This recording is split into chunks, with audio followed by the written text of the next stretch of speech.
Alright, it's time to talk about SmashCon, guys. So if you guys don't know, I went to Super Smash Con 2023 this last weekend. It is, what, the second largest Smash Ultimate tournament to date? Yeah, I mean, I always like going to Smash Cons. It's always a really good time. But most importantly, I competed. It was my first time competing in like 3 months, which is a pretty long time for me. I didn't do like crazy. I didn't do bad. I ended up getting 97th, which is pretty good. I'm happy with my placement. I even got on stream once. I had to play against Yoda Cage, an amazing Bowser Jr. player, where I lost 2-1. I was pretty sad. So my reward for SmashCon was actually getting popped off on. Woo! Yeah. Yeah, he's just able to air dodge. Yeah. Good neutral air, waiting for it. Yoda Cage defeats Void to a huge pop-off here. Yahoo! Dude, look. 1, 2, He's just 3. an actual... Okay, all right. So it's a... he just did like an... So this guy actually apologized to me. They actually apologized to me later on. And like, I thought it was fine. You know, I thought they were just popping off for their boy. But very clearly I was just like, oh, this is what's going on? Okay, all right. Alright. Pennsylvania, I see. Okay. Okay, wait. So it's a whip. That's what he noticed. That's when he noticed. He's like, oh wait, Void's still here? So yeah, this dude apologized to me. I thought it was fine. A lot of people talked to me about it at the event. But ultimately, I just thought these guys were getting happy for their boy. And I have no problems with that. They gave me enough space to not really, like, you know, get bumped or anything. I thought it was okay. But I did have a lot of people be like, yo, man, that wasn't that cool. I do like the stage itself having a little bit more space. Even like this kind of space right here that we can see is good. But I know that not everybody will react to this in the exact same like situation, you know. Not everybody will react the way I did. Hey, look at how happy he is. How could I be mad, man? How could I be mad? Like that brings me joy. That brings me joy. Are people allowed? Well, okay, this situation I think was a little more warranted, all right? All right, this one We need some security to stop that from happening. Do y'all know that guy? Do we know that guy? The hell was that? I think there should be some type of security for the stage, but you know. But like, look at him, dude's so happy. I'll move my camera. Look at him, dude. How can you deny him? Look, watch. Wow. Let's go.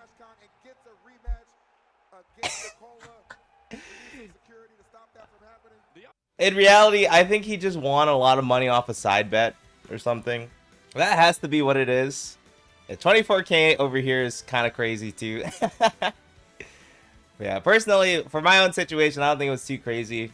And if you don't know, for the rest of bracket, I had to fight a Mewtwo in losers. I don't recall their tag right now, but Mewtwo SHEIK's just really hard. After that, I fought MVD, and I lost 3-1 to MVD. The first 2 games were with SHEIK, and I was last thought. And then I went Fox, game 3. It was you. I knew, dude, okay, I didn't want to say it was Tim, because I was like, dude, what if I'm wrong? And I also didn't want it to be like, yeah, I fought some dude, like his name was Tim or something, you know? But yeah, okay. I fought a Mewtwo player named Tim, and it was pretty clean. That match was just really hard, and then I lost to MVD afterwards. Last stock every game, but I went Fox game 3, and I won. And then I got 3 stocked game 4 with Fox. So we don't talk about that. Clearly, I need a little more practice if I want to move farther in bracket.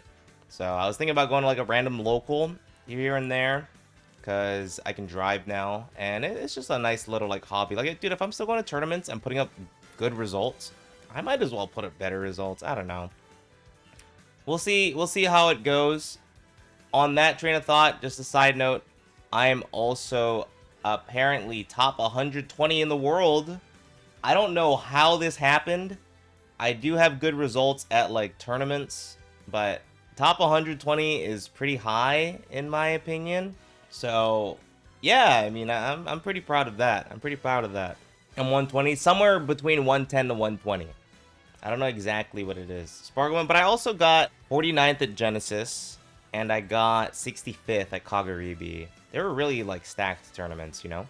How much do I feel the scene has changed? The scene's been changing a lot. It's been changing a lot, which is fair. Since COVID, the scene's just completely different, in my opinion. A lot of different players, a lot of different like community in general, but it's still going strong. I think that's the important thing. Snake a character I'd swap off a SHEIK? No, it was a long day. That's the best way to put it. It was a long day. And I just wanted to see how my Fox would do in a bracket. I was like, I'm down 2-0. I might as well pull it out, right? Plus, the way I won, it was perfect. He was recovering low with Snake, and I was like, no other Fox would back air here. I just back aired him. He just exploded. I would have died, too, if he didn't die. And I was like, no, I know I won. I know I won.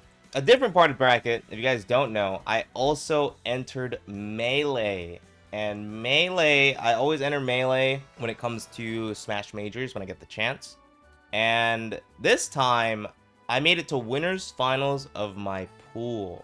And I had to fight Polish on stream in Melee. Now, the first thing you should notice is this is a 5-minute VOD on the dot.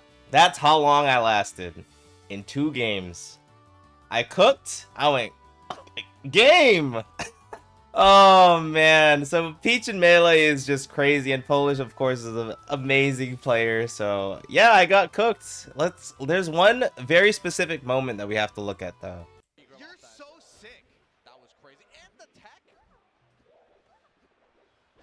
This is the 20th best player in the world. Oh, okay. I put a little too much sauce on it. A little too lost. I'll give it up. And that is my crowning achievement in Super Smash Bros. Melee. We don't have to see the rest. We can see this fist bump. Oh, chill. Okay, wait. I kind of get owned in the end. Dude, check this out. Monstrous down smash. Oh, chill. Oh my lord. Fuck! That was crazy. Yeah, if you guys didn't know, I enter Melee a lot. Usually, I make it out of pools at best, and then I kind of get like bested. It just ramps up really hard. I had to do a crazy comeback the game before this against Skittles. Skittles, a Falco player. Super cool dude. Super cool, like homies cheering for him and everything. It was a super hot off-stream set. And with that, like competing in Melee at SmashCon, because I had my homies, Void Discord, all cheering behind me too. And even for like Ultimate, I had a really good time competing at Super SmashCon. More so than like other tournaments. I don't know what it was. It felt like I remembered what it was like to compete again.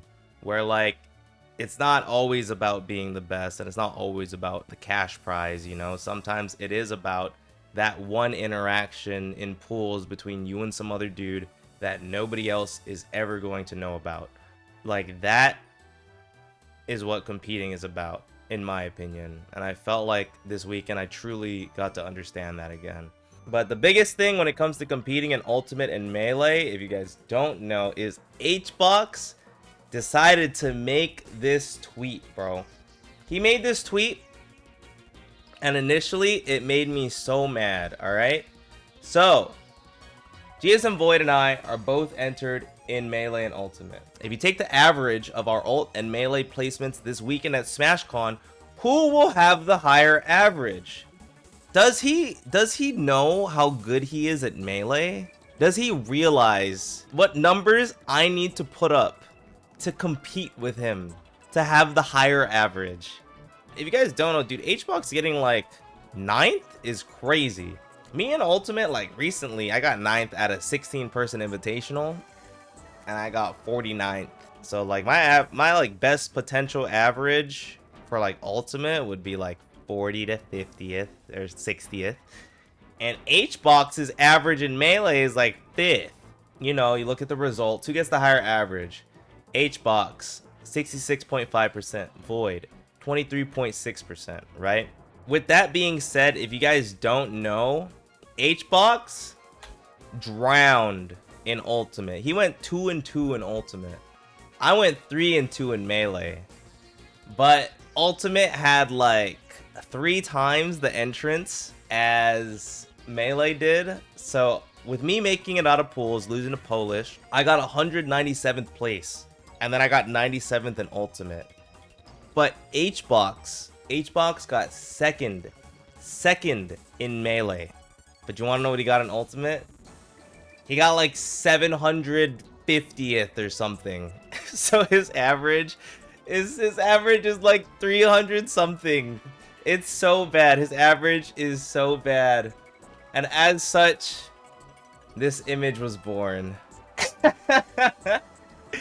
Like, dude, how do you lose the highest average when you get second place? Second.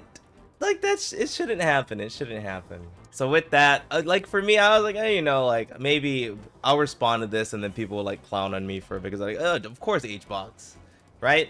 But yeah, no, surprisingly, this is just like a fun little thing over the weekend, which we only talked about it on the last day. Definitely was a little more enjoyable. If we do this more, I'd like to practice Melee more, so it's a little more of a competition.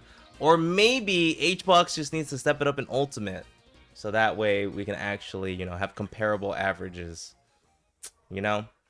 But more importantly, if you guys don't know, Acola, the world's #1 player, got first. Acola won. I'm a little sad at the way that he won, because I figured it would make Twitter kind of go up in a riot. Like, if he won in any other way, I think it would have been awesome. You know, Acola wins, cool. But the way that he won, just, it just wasn't it. Does it happen here? Oh, it does. And that's it. And that's it. That's how he wins. Like, I'm not a fan of block edge guards. I think block edge guards are kind of ridiculous. Probably one of the strongest parts about Steve. Like, I mean, the fact that it's not, it's kind of crazy. But with this, kind of cements how strong Acola is. If you guys don't know, Acola and Spargo were pretty neck and neck for first over the year of 2023.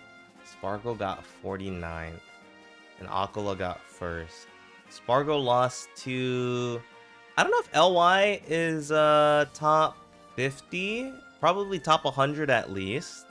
And then Aaron is also top 100. So Spargo got 2.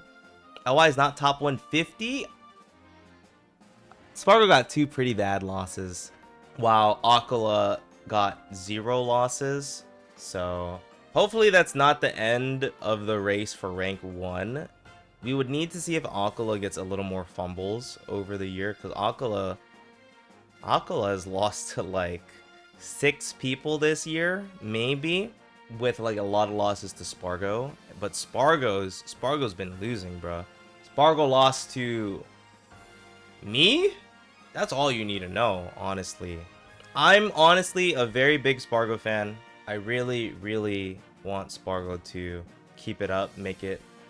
I love watching Spargo play. I want to see it be competitive, and I understand it can be a little hard because Acola is a demon, bro. Acola is a demon.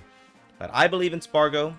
I hope that you guys also believe in Spargo, because I'm a big Spargo fan. Did I keep Spargo? So Spargo, from what I heard, there was a few sets that were like kind of deal breakers for Spargo. One, I don't know if it was exactly Summit, but his Summit performance was pretty big. I think Acola winning Summit helped him more than Spargo doing bad at Summit, if I'm not mistaken. This could be completely wrong. All right, completely wrong. But I also heard Spargo versus Sonics at Gommel also was like a big deal. Was it Gommel? Cloud's a harder character to win tournaments versus Steve. Okay. This actually segues perfectly into my next topic of conversation. So a while back, maybe about a month ago, there was this video by Easy Freezy showing the top 40 character placement percentages in Super Smash Bros. Ultimate. This shows, you know, the higher your character is, the stronger they are, because they get more volume of notable results. Rob used to be #1 until this year. Steve finally takes #1 from Rob, and then Snake, like, this is 0.6 difference, pretty big. 0.5 difference, pretty big, and then like 0.3. So just looking at this, like, Cloud has amazing results. Whether it's easier, like, Steve does have more results, don't get me wrong, but Cloud is still, like, he's an amazing character nowadays. But the craziest thing is that, like, Steve results are finally getting to where they need to be. They're not need to be, but where, like, a lot of the community has been talking about. Because Steve hasn't been the #1 character when it comes to placements for, like, quite some time. So I wouldn't say that Steve is that much easier to, like, win tournaments with, but he does get more so overall notable results. With this being said, like, a lot of people were like, oh my god, this is why we need to ban Steve, right? Whoa, Steve's winning tournaments again. Like, when it comes to the tippity top, there's not too many Steves. I mean, there is a decent amount, but there's, like, not a crazy amount. Like, there's a good amount of Robs, good amount of Steves. There's still a good amount of these characters too, but we just don't see them as much at the top level. Because at the top level, it's mainly, like, specific players or specific, like, characters, you know? Like, we're gonna see Mia a lot at the top. Mia is an amazing player. Game & Watch is 15th. We see Light a lot at the top. Fox is 14th. And we see them almost as much as, like, these characters. One thing that's huge when it comes to tournaments that I always talk about is in order to get to the top 8, you got to get through the top 32s and the top 64s. And nowadays, Steve is starting to show up a lot more in those areas. One thing, like, I know a lot of people always talk about banning Steve. I think Steve is finally getting to the point where people can agree he's the strongest, both off of results, you know, maybe the best player plays him. But yeah, I don't think a lot of Steve's stuff has been as crazy as Twitter makes it seem for one reason or another. But there are a lot of Steves, and clearly, like, I don't play as much of the same game as everyone else, you know what I'm saying? 2 Steve mains and 2 Steve secondaries. Yeah, there's not a lot of Steves. Well, I think DD had inactivity, right? So it'd be like 3. Spargo and Leo. It's not even just Spargo and Leo. Dude, players beat Steve. Mars beat Onin this weekend. Onin is, like, an amazing player. A lot of players do beat Steve, but it is an uphill battle and it is really hard. But Steve he's just, to me, he's just the best. And until recently, like, he hasn't even been, like, the most, like, populated character in placements. Maybe this is just how I feel. I've kind of always just felt this way. Like, I've been a Rob complainer for years. For years. I don't understand how Rob has had better overall placements than Steve for all of 2022, virtually. Yet, all we do is complain about Steve. I just want people to complain about Rob, Snake, Cloud. I don't know why Roy's here. But yeah, I think end of the day, I feel like Steve just gets a lot of flack when, to me, he hasn't, like, super duper been that crazy. Like, another thing, dude, Sonic's at 7. There aren't many Sonics, but the Sonics do well, so everybody's like, oh my god, Sonic. Same thing with Game & Watch. But I guess I'm just a data guy. That's just who I am. We can talk about the top 8. So we had Ken, DeBuzz, Acola, Neo, Zomba, Mars, DD, and Mia.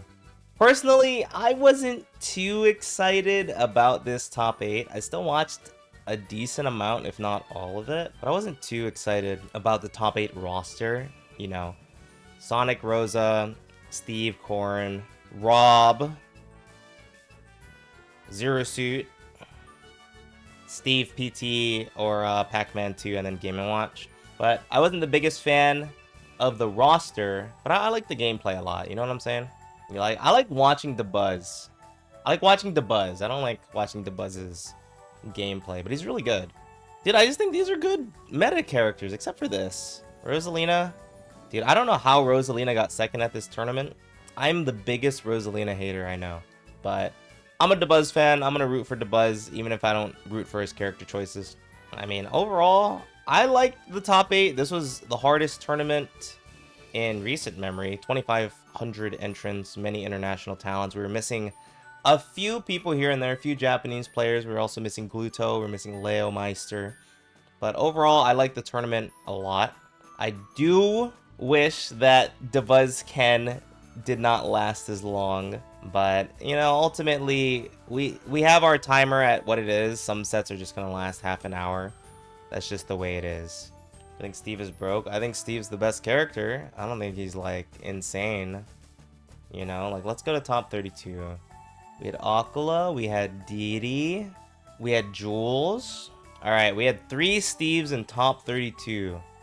That's pretty big. That's pretty big. We also had 3 Corins in top 32.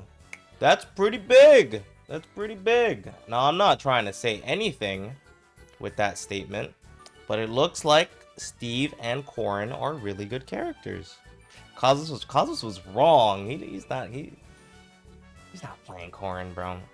Steve made up an 8th of the bracket. What bracket? Top 128? I'm not about to say that there was 400 people playing Steve.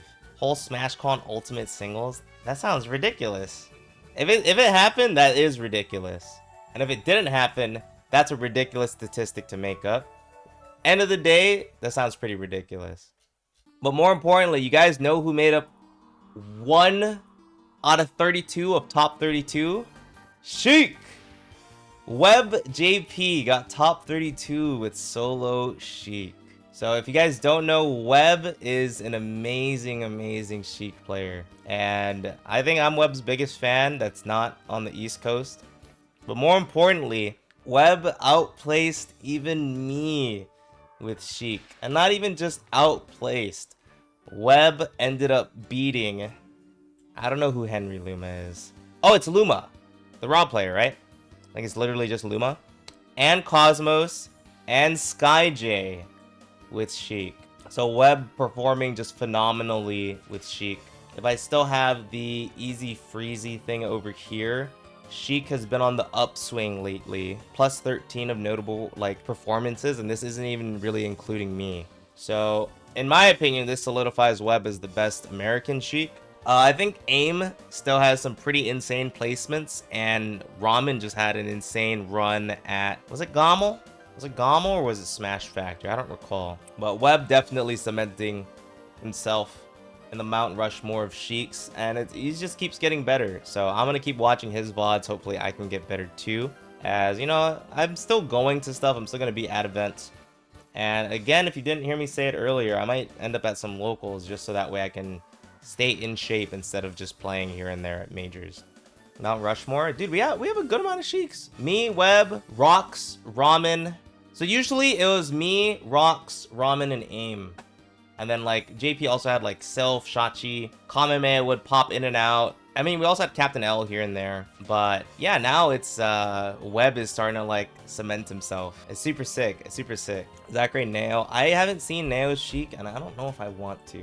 I'll watch it anyway. Does he get 3-stocked? And Fuzix. Dude, Cool Kings almost beat Fuzix. What happened to Sharp? Sharp's like the Mount Rushmore of SHEIK if it was like connected to a router, you know what I'm saying?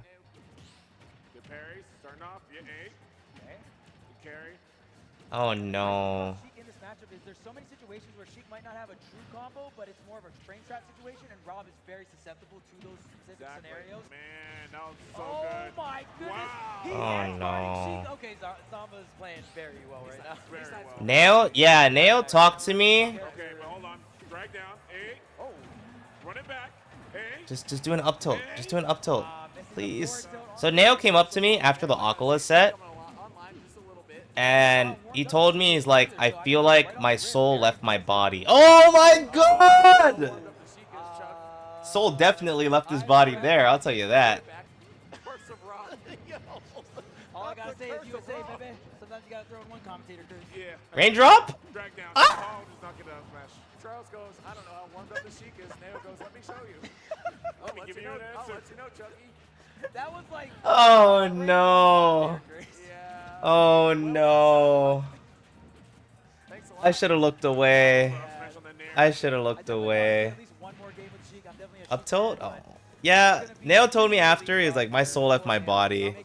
And I was like, yeah, that's the hardest part. You're still in bracket, but like, you gotta somehow keep your mental there. Passes the And it just seems like it was too hard. to the needed though. Up air. No, not gonna get any. This is is looking rough, man. It's looking it's gonna be a clean ring. Wow! On the air needles? Dang, man.